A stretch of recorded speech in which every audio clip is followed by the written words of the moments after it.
Assalamualaikum warahmatullahi wabarakatuh. Bismillah, alhamdulillah, wassalatu wassalamu ala rasulillah Sayyidina wa maulana Muhammadin ibni Abdillah. Asyhadu an la ilaha illallah wahdahu la syarikalah, wa asyhadu anna Muhammadan abduhu wa rasulan nabiyya ba'dah.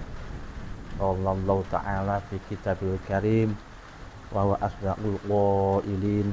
A'udzu billahi minasyaitonir rajim. Ya ayyuhalladzina amanu kutiba 'alaikumus syiyamu kama kutiba 'alal ladzina min qablikum la'allakum tattaqun. Ada para bapak, para ibu, para sederek, para dulur sedayanipun, saderengipun saya mengucapkan selamat berbuka puasa. Di puasa yang berkah ini mudah-mudahan apa yang kita lakukan, puasa kita betul-betul diterima oleh Allah Subhanahu wa taala menjadi amal yang hasanah, yang barokah di dunia wa dunya wal akhirah. Amin amin ya rabbal alamin. Dalam mukadimah saya sampaikan firman Allah, ya ayyuhalladzina amanu kutiba 'alaikumus syiyam kama kutiba 'alal ladzina min qablikum la'allakum tattaqun. Artinya, wahai orang-orang yang beriman, diwajibkan atas kamu berpuasa seperti puasa yang telah diwajibkan oleh Allah kepada umat-umat sebelum kamu. Tujuannya adalah agar kamu semua bertakwa kepada Allah. Dari konteks ayat ini, kenapa Allah mengatakan berfirman-Nya tidak wahai orang-orang Islam, tidak, tapi adalah wahai orang-orang yang beriman. Ini menunjukkan bahwa ada perbedaan antara iman dan Islam, itu ada perbedaan. Karena apa? Mungkin rukun Islam itu ada 5, membaca syahadat, apa itu melaksanakan sholat, membayar zakat, puasa dan haji. Tapi perintah dalam Islam itu ketika orang-orang yang diperintah itu tidak iman, tidak akan melaksanakan.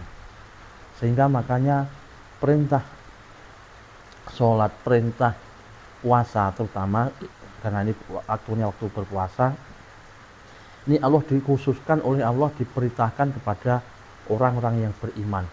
Ya ayyuhalladzina amanu, hai orang-orang yang beriman. Tidak ya ayyuhalladzina aslamu, hai orang-orang yang Islam, tidak. Ini menunjukkan apa? Karena yang diperintah berpuasa adalah orang-orang yang beriman.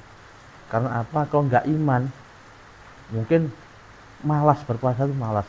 Karena apa? Puasa itu adalah ibadah, ciri ibadah yang orang lain tidak tahu. Mungkin orang bisa saja malam bangun jam 2, jam 3 sahur, kemudian sore buka puasa bersama dengan keluarga pada saat maghrib. Tapi ketika siang dia melakukan perjalanan mungkin di kota atau di luar daerah, di luar desanya, mungkin dia nggak puasa. Itu dan banyak terjadi. Karena apa? Ya karena yang diperintah Gusti Allah itu, yang diperintah Allah untuk berpuasa kan orang-orang yang beriman. Beriman itu merasa diawasi oleh Allah. Jadi ketika dimanapun tempatnya tetap dia betul beriman.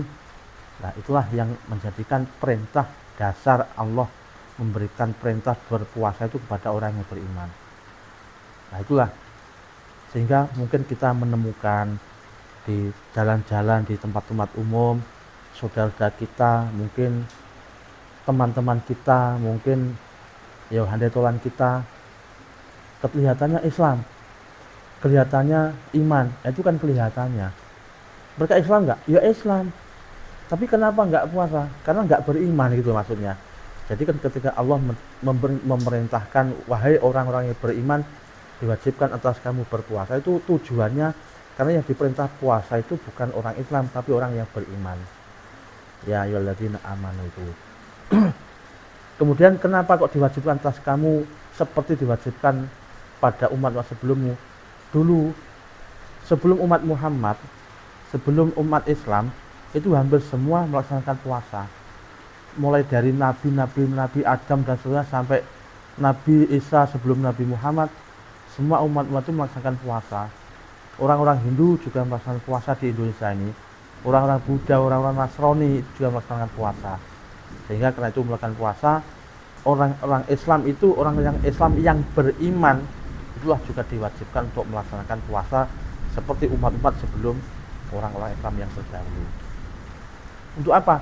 Tujuannya lagi-lagi untuk bertakwa. Nah inilah takwa ini. Zaman sekarang kok orang tidak bertakwa terus kalah.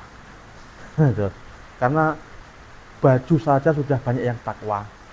Di Kediri tahu kuning itu takwa. Masa manusia yang nggak takwa? Contoh seperti itu. Jadi kalau nggak takwa berarti ketinggalan zaman. Jadi esensi dari puasa itulah yang diperintahkan untuk kita itu tujuannya macam-macam.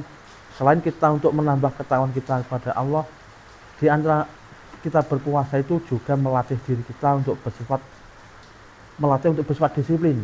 Contoh satu disiplin. Contoh, ketika orang mau berbuka puasa, dia sudah mengumpulkan bahan-bahan untuk dimakan. Mungkin ada buah, mungkin ada lauk, mungkin ada es, ada minuman yang lain, beraneka ragam makanan siap disantap, sudah tersiap di atas meja makan. Tapi kenapa? Itu hasil dirinya sendiri, hasil miliknya dirinya sendiri, hasil beli, hasil meminta derma atau hasil panenan. Tapi kenapa sebelum azan maghrib dikumandangkan, sebelum masuk waktu maghrib, orang-orang itu loh, kok nggak ada yang langsung dan mau cicipi dulu, makan dulu, kan nggak ada. Ini apa? Orang-orang, semua orang yang disiplin, belum waktunya maghrib dia belum berbuka puasa. Inilah pertama, melatih orang berdisiplin dengan cara itu. Yang jelas ketika kita diundang rapat, undangan kita jam 7, mungkin kita hadir bisa jam setengah 8, bisa mungkin jam 8.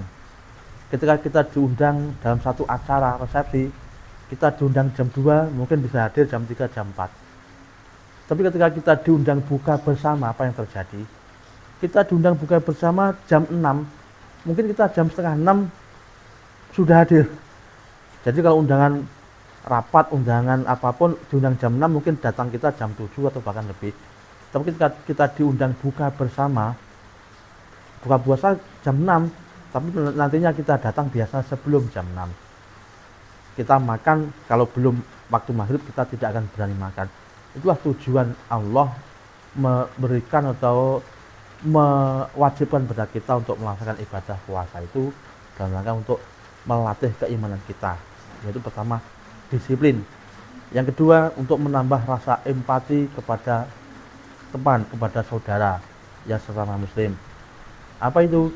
Ketika kita berpuasa, pelajaran apa yang kita ambil?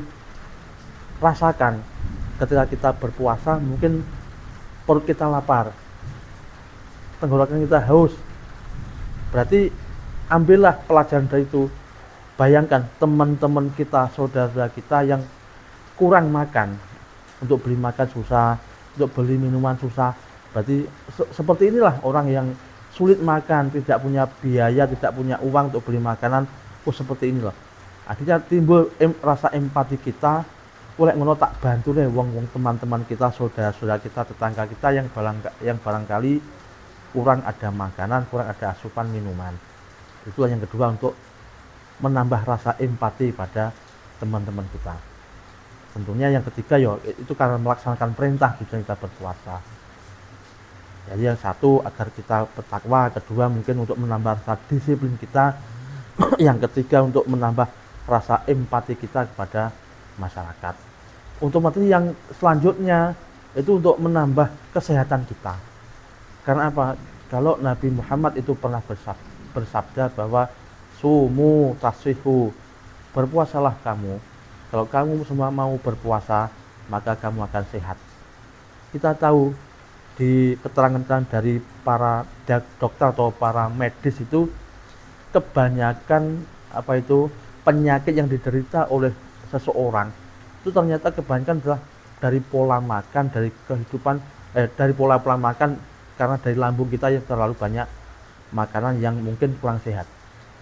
Karena ketika orang mau berpuasa, otomatis lambung kita ini bisa terhindar dari zat-zat yang nggak sehat, itu akan terhindar. Karena apa? Yang tidak sehat ketika kita tidak mengunyah atau tidak memasukkan makanan ke lambung kita, maka lambung kita akan semakin sehat. Itulah tujuannya Kanjeng Nabi itu pernah bersabda, sumu tasihu. Baik, pada kali itu Bapak Ibu, para teman-teman semua yang saya dapat sampaikan, kita berharap mudah-mudahan dengan kita berpuasa di tahun 1446 Hijriah ini, pertama mudah-mudahan puasa kita diterima oleh Allah, yang kedua kita bisa mengambil pelajaran apa sih puasa yang kita laksanakan, bisa ambil pelajaran dengan kedisiplinan kita, rasa empati kita, ketakwaan kita, mungkin harapan-harapan yang lain, dan kemudian kita nanti betul-betul 1 bulan kita misalnya berpuasa, kita setelah berpuasa kita betul-betul menjadi hamba Allah yang minal aidin wa faizin nanti pada bulan Syawal nanti. Demikian yang saya dapat sampaikan, kurang lebihnya mohon maaf. Wal aku minkum wallahu muwaffiqu ila aqwamit thoriq. Wassalamualaikum warahmatullahi wabarakatuh.